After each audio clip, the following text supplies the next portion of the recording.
ఉన్న బంగారాన్ని విడిపించి ఆ రోజు ఆన్లైన్ రేటుకే మేము కొంటాం. Sharma gold company. నమస్కారం దత్తగారు. నమస్తే అమ్మ. దత్తగారు, ధనిష్ట నక్షత్రం వారి విషయానికి వస్తే వాళ్ళకి ఏ గ్రహం బాగుంది అంటారు, ఏ గ్రహం బాలేదు అంటారు, మరి వాళ్ళు చేసుకోవాల్సిన పరిహారాలు ఏంటి? శ్రీమాత్రే నమః. సర్వమంగళ మాంగళ్యే శివే సర్వార్థ సాధికే శరణ్యే త్ర్యంబకే దేవి నారాయణి నమోస్తుతే. అందరికీ నమస్కారం. ఈరోజు మనం తెలుసుకునే ధనిష్ట నక్షత్రం. ఈ నక్షత్రానికి వర సంఖ్య అని ఉంటుందన్నమాట. అంటే వర సంఖ్య అంటే వరుసగా ఉండే సంఖ్య అనమాట. అయితే ఈ సంఖ్య వచ్చేసరికి 23 అనమాట. ఈ నక్షత్రానికి అధిపతి కుజుడు అనమాట. ధనిష్ట నక్షత్రానికి కుజుడు అధిపతి. అయితే ఇప్పుడు మహర్దశలు ఉంటాయమ్మా మనకి. ప్రతిరోజు ప్రతి నక్షత్రానికి మహర్దశలు ఉంటాయి. అయితే వీరు కుజ మహర్దశలో జన్మించడం జరుగుతుందన్నమాట. దాని స్వభావం ఏంటంటే అనవసరంగా ఒక మాట అనరు, మాట అంటే పడరు, అలాంటి స్వభావం కలిగి ఉంటారు. అదేవిధంగా అధికమైన కోపం ఎక్కువ ఉండటం, నేను చెప్పింది 10 మంది ఖచ్చితంగా విని తీరాలనడం, అంటే నా స్వభావం నేను బతుకుతాను, ఆత్మవిశ్వాసం ఎక్కువగా ఉంటుందన్నమాట. చాలామంది వీళ్ళని చూడడానికి అహంకారం అనుకున్నప్పటికీ కూడా వీళ్ళ లోపల ఉండేది ఏంటంటే ఎక్కువ శాతం 100% ఆత్మాభిమానం ఎక్కువ ఉంటుంది.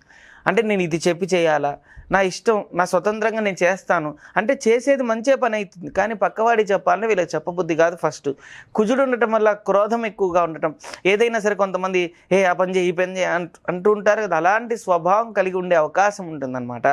అదేవిధంగా వీరి యొక్క నక్షత్రాన్ని చూసుకుంటే రెండు పాదాలు ఈ మకర రాశి అనమాట.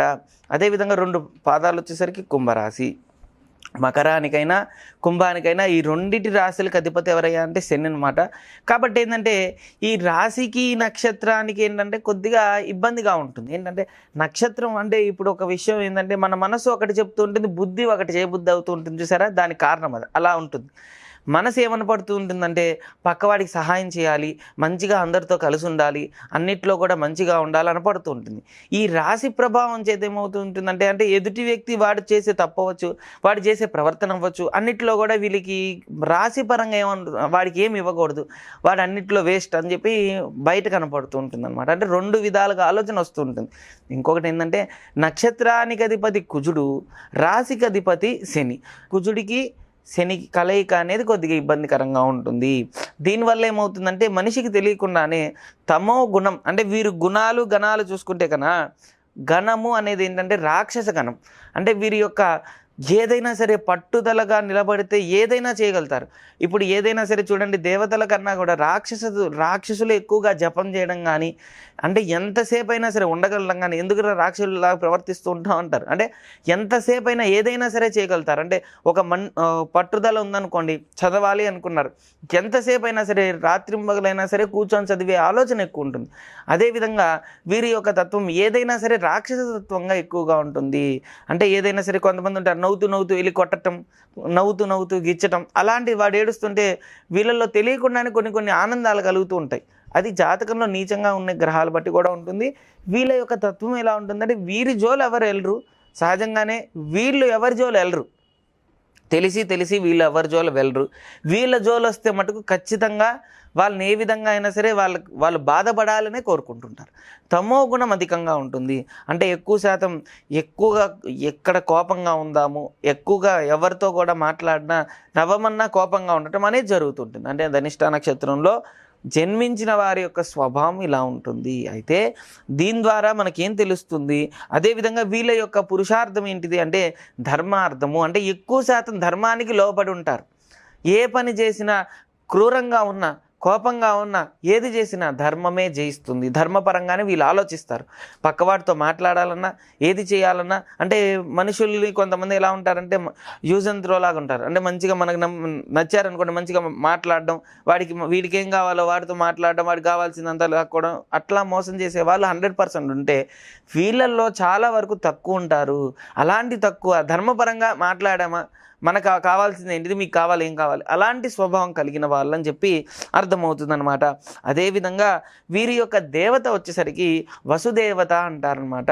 అంటే అష్టవసువులు ఉంటారు కదమ్మా, వసు అనే సంస్కృతంలో వసు అంటే ఐశ్వర్యము అని చెప్పి అర్థం అనమాట. అంటే వీరు ఎప్పుడైనా సరే కేర్లెస్ చేయకూడని కొన్ని విషయాలు ఉన్నాయి. అవేంటివంటే ధనము. ఎప్పుడైనా సరే నక్షత్రానికి అధిపతి ఎవరయ్యా అంటే కుజుడు, రాశికి అధిపతి ఎవరయ్యా అంటే శని. ఈ రెండు బేస్ చేసుకుంటే కనుక మనం గమనించాల్సింది ఏంటంటే పూర్వజన్మలో రుణమైనా ఉంటుంది, పూర్వజన్మలో కర్మైనా ఉంటుంది. ఇద్దరిలో ఎవరికైనా సరే, అసలు మనిషి ఎవరైనా సరే ఉంటే రుణం బాధ ఎక్కువ ఉంటుంది, లేదంటే కర్మ బాధ ఉంటుంది. ఈ రెండే వస్తాయి మనిషికి బాగా. పూర్వజన్మలో ఏ రుణం చేసుకున్నావో అంటారు, లేదంటే పూర్వజన్మలో ఏ కర్మ అంటారు కదా. ఈ రెండిట్లో వీళ్ళకి ఏదో ఒకటి అధికంగా ఉంటుందన్నమాట. అంటే రుణం అంటే ఏంటి? దైవత రుణం, మనుష్య రుణం, పితృ రుణం, మాతృ రుణం, ఇలాంటి కొన్ని వందల రుణాలు ఉంటాయి. కర్మల్లో కూడా అలా వందల కర్మలు ఉంటాయి. కాబట్టి ఈ మనుష్య రుణం, పితృ రుణం ఇవన్నీ ఏంటంటే తండ్రికి ఇతను ఎంత చేయనియండి ఆ తండ్రికి అర్థం కాదు, లేదంటే తండ్రి నుంచి తండ్రి ఎంత ఇచ్చినా ఇతనికి అర్థం కాదు, దాన్ని పితృ రుణంగా వస్తుందన్నమాట. అదేవిధంగా మాతృ రుణం, దైవతా రుణం, మనుష్య రుణం, ఇలా కొన్ని వందల రుణాలు ఉన్నా కదా. అలా ఏదైనా సరే ఏదో ఒక దానిలో ఇబ్బంది పడుతూ ఉంటారు. అయితే వీరి యొక్క వసు అనేది మనం ఇప్పుడు ఎందుకు చెప్పుకుంటున్నామంటే, వసు అనేది ఐశ్వర్యం కాబట్టి ఎక్కువ శాతం 100% వీళ్ళు కొన్ని విషయాల్లో మటుకు జాగ్రత్తగా ఉండాలి. ఏంటంటే రూపాయి విషయంలో చాలా జాగ్రత్తగా ఉండాలన్నమాట. అంటే 10 రూపాయలు కదా అని ఇసిరేయడాలు, అదే 10 రూపాయలు కదా తొక్కడాలు, ఇలాంటివి అసలు చేయకూడదు. అంటే ఎక్కువ శాతం ధనపరంగా వీరు చాలా గౌరవిస్తేనే, ఎప్పుడైనా గుర్తుంచుకోండి, పూర్వం నుంచి తెలిసిందే, మనం గౌరవం ఇవ్వాలి, గౌరవం ఇస్తుంది. మనం ఎవరినైతే గౌరవం ఇస్తామో మనల్ని గౌరవిస్తుంది, అంతే కదా. అలానే ధనపరంగా వీరు ఎంత గౌరవంగా, ఎంత మర్యాదగా చూడండి. ఖచ్చితంగా నా జోబులో డబ్బులు ఉన్నాయి కదా, నేను అంతా ఇచ్చేస్తా, నేను అంతా ఖర్చు పెట్టేస్తా అంటే ఈ నక్షత్రం వాళ్ళకు కుదరదు. వీరు చాలా వరకు కూడా ఆచితూచి అడుగు వేయాలి. ఏ పని చేసినా ఎంత అంటే శ్రద్ధ అనేది ధనం పరంగా ఖచ్చితంగా ఉండాలి. కాబట్టి ఈ విధంగా ఉంటే కనుక వీరికి రుణ బాధ ఉండదు, అన్ని బాధలు ఉండవు. అయితే నక్షత్ర పరంగా మనం చూసుకుంటే కనుక రవిగ్రహం నీచంగా ఉంటే ఏ ఫలితం ఉంటుంది మనం తెలుసుకుందాం. ఇప్పుడు జాతకంలో ఈ నక్షత్రానికి రవి నీచంగా ఉంటే తండ్రి నుంచి సపోర్ట్ లేకపోవడం, పితృదోషాలు ఉండటం, పితృ సంబంధమైన ఇబ్బందులు కలుగుతూ ఉండటం, సంతానం కలగకపోవడం, కలిగిన సంతానం వీళ్ళ మాట వినకపోవడం, అదేవిధంగా పితృ సంబంధమైన దోషాలు అనేది అధికంగా ఉండటం జరుగుతుందన్నమాట. కాబట్టి రవిగ్రహం బాగాలేకపోతే ఏదో భయపడిపోవడం కాదు, దానికి సంబంధించిన రెమెడీ ఏంటంటే మరి 10 మందికి గోధుమ పిండి దానం చేయడం, గోధుమలు చపాతీ కానీ మనకు సంబంధించిన ఏదైనా సరే దానం చేయడం, అదేవిధంగా 10 మందికి తిండి పెట్టడం, అన్నదానం చేస్తూ ఉంటే కనుక ఈ విధంగా మంచి ఫలితం ఉంటుంది. అయితే ఈ జాతక పరంగా ధనిష్ఠా నక్షత్రానికి చంద్రుడు బాగాలేకపోతే ఏమవుతుందంటే మానసికంగా చిన్న చిన్న సమస్యలు ఉండటం, మానసికంగా చిన్న విషయాల్లోనే మానసికంగా బాధపడిపోతూ ఉండటం, తినేటప్పుడే ఎవరో ఒకరు రుణ బాధ చూపిస్తూ ఉండటం, అదేవిధంగా తిండి తినాలనుకోకపోవడం, కంచాలు ఇసిరి కొట్టడం జరుగుతుంది. అదేవిధంగా మంచి స్థితిలో రవి కానీ చంద్రుడు కానీ మంచి స్థితిలో ఉంటే, రవి మంచి స్థితిలో ఉంటే రాజకీయంలో బాగా రానియడం, అన్నిట్లో యోగదాయకంగా ఉండటం, అదేవిధంగా ఏ విధంగా అయినా సరే వీళ్ళు ఏదైతే సంకల్పం మాత్రం చేతనే ఖచ్చితంగా అయిపోతుంటాయి కొన్ని.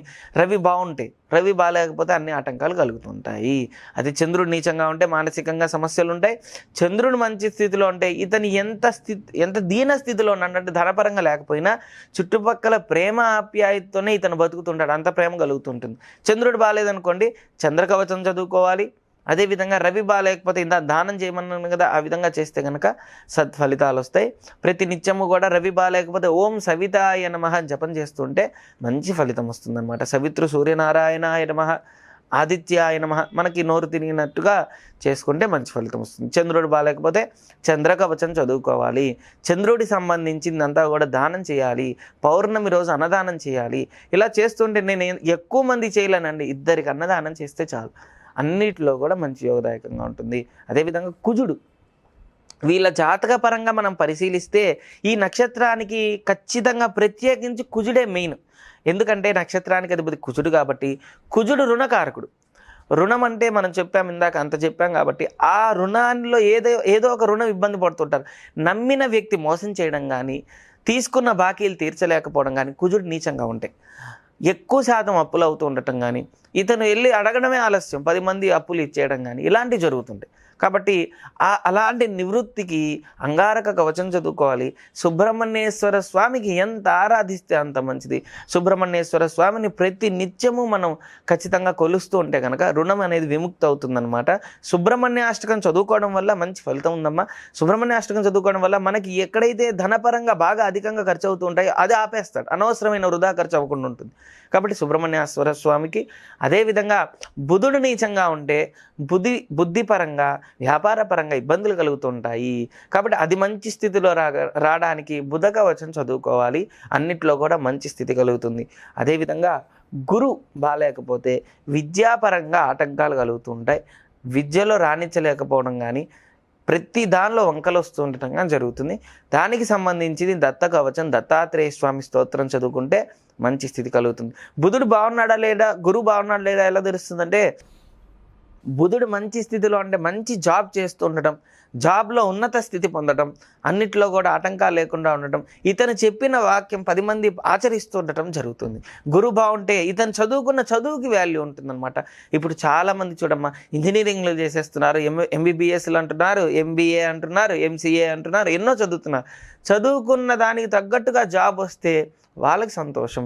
అలా రావడానికి బుధుడు కారణం, ఆ చదువుకి వాల్యూ రావడానికి కారణం గురువు అన్నమాట. కాబట్టి గురు కవచం చదువుకోవడం వల్ల మంచి ఫలితం వస్తుంది. దత్త పురాణం చదువుకోవడం, దత్తాత్రేయ స్వామిని స్మరించడం కనుక చేస్తే గవర్నమెంట్ జాబ్ వస్తుంది, మంచి స్థితి కలుగుతుంది అనమాట. అదేవిధంగా బుధుడు అయిపోయాడు, గురువు అయిపోయాడు. శుక్రుడు, వీరి జాతక పరంగా శుక్రుడు నీచంగా ఉంటే భార్యాభర్తల మధ్య ఎప్పుడు గొడవలు అవుతూ ఉంటాయి. సఖ్యత లేకపోవడం, ప్రేమ లేకపోవడం, ఆప్యాయత లేకపోవడం. బాగుంటే కనుక ఎప్పుడు సుఖంగా ఉంటారు, సంతోషంగా ఉంటారు. వీళ్ళని చూసి ఈర్ష్యపడే వాళ్ళు చాలామంది ఉంటారు. అలా కూడా ఉంటుందన్నమాట. మనిషికి సహజం అండి. ఏదన్నా మంచి జరిగిందంటే ఖచ్చితంగా బాధపడడం, ఖచ్చితంగా ఓర్వలేరు జనాలు. కొంతమంది అయితే వీళ్ళు బాగున్నారు కదా అని చెప్పి వాళ్ళలాగా మనం కూడా ఉండాలని ప్రయత్నిస్తూ ఉంటారు. కాబట్టి ఆ విధంగా ఉంటే శని మరి నీచంగా ఉంటే వీరికి ఇప్పుడు శుక్రుడు బాగాలేకపోతే శుక్రకవచం చదువుకుంటే మంచిది. అదేవిధంగా వీరికి పర్టికులర్గా శని మెయిన్గా చూసుకుంటే రాశికి అధిపతి శని కాబట్టి, మకర కుంభాలకి అధిపతి శని కాబట్టి, శని నీచంగా ఉంటే ఎప్పుడు ఏదో ఒక ఇబ్బంది కలుగుతూ ఉండటం, ఆటంకాలు కలుగుతూ ఉండటం, మోకాలు నొప్పులు రావడం, కాళ్ళ సంబంధమైన ఇబ్బందులు కలగడం, ఏదైనా సరే ఇనుము సంబంధించిన దానిలోనే గుచ్చుకొని దాని ద్వారా సెప్టిక్ అయిపోయి ఇలాంటి ప్రాబ్లమ్స్ వస్తాయి. కాబట్టి అలాంటివి ఏం లేకుండా శని కవచం చదువుకోవడం మంచి ఫలితాన్ని ఇస్తుంది. శని కవచం చదువుకోవాలి, వాకింగ్ చేయాలి, ఎక్కువ శాతం ప్రదక్షిణాలు చేయడం వల్ల మంచి ఫలితం వస్తుందన్నమాట. అదేవిధంగా రాహుకేతువులు, వీళ్ళ జాతక పరంగా చూసుకుంటే రాహుకేతువుల ప్రభావం అధికంగా ఉంటుంది. కాబట్టి రాహుకేతువులు ఏ స్థానంలో ఉన్నా కానీ చెడు ఫలితాన్ని ఇస్తాయి, కొన్ని స్థానాల్లో ఉంటే మంచి ఫలితాన్ని కూడా ఇస్తాయి. కాబట్టి రాహుకేతువులు బాగాలేకపోతే స్థిరత్వం మీద కొడుతుంటారు. అంటే చేసే జాబ్ మీద ఇంట్రెస్ట్ లేకపోవడం, వేరే జాబ్ మారుతూ ఉండాలనుకోవడం, తినేటప్పుడు ఇది కాకుండా ఇంకో తిండి తినాలి, లేదంటే ఇంకోటి ఏదన్నా చేయాలి, ఉన్నదాన్ని వదిలేసుకొని ఇంకో దాని మీద ఆలోచనే రాహు. కాబట్టి ఆ రాహు స్థిరంగా ఉండటానికి రాహు కవచం, కేతు కవచం చదువుకుంటే మంచి ఫలితం వస్తుంది. థ్యాంక్ యూ దత్త గారు, థ్యాంక్ యూ సో మచ్. ఓం శ్రీ దత్తాయ నమః, ఓం శ్రీ దత్తాత్రేయాయ నమః.